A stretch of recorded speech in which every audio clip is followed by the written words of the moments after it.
મહત્વપૂર્ણ સમાચાર સામે આવી રહ્યા છે, કરીએ તેની પર નજર। મહેસાણામાં અપાશે ગણપતિ દાદાને ગાર્ડ ઓફ ઓનર।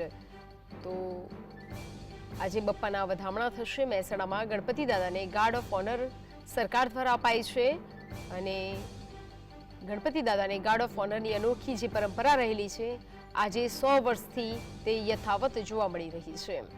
તો ગણેશ ઉત્સવના પ્રારંભે ગાર્ડ ઓફ ઓનર આપ્યા બાદ ઉજવવામાં આવે છે અને આ ઉજવણીની શરૂઆત થાય છે।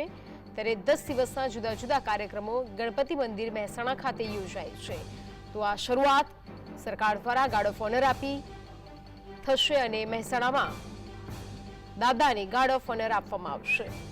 તો ગણપતિ દાદાને ગાર્ડ ઓફ ઓનર સરકાર દ્વારા અપાય છે અને આ વર્ષોની પરંપરા રહી છે અને ત્યારબાદ આ તહેવારો પ્રારંભ થાય છે અને અનોખી પરંપરા જે છે આજે 100 વર્ષથી પણ યથાવત જોવા મળી રહી છે।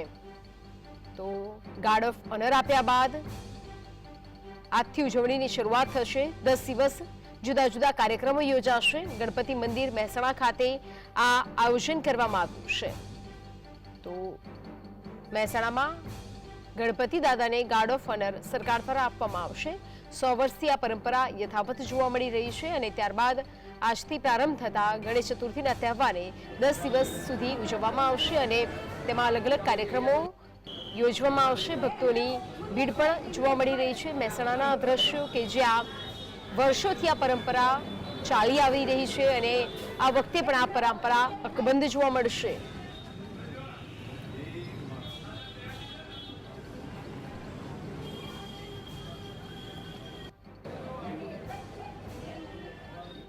વધુ વિગતો સાથે સંવાદદાતા સંકેત મહેસાણાથી લાઈવ જોડાઈ ચૂક્યા છે। સંકેત, વર્ષોની પરંપરા આજે પણ અકબંધ રહેવાની છે, કેવી તૈયારીઓ?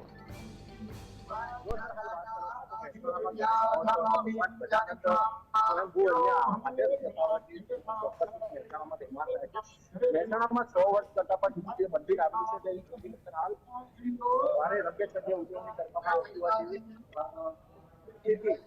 મહેસાણા ગણપતિ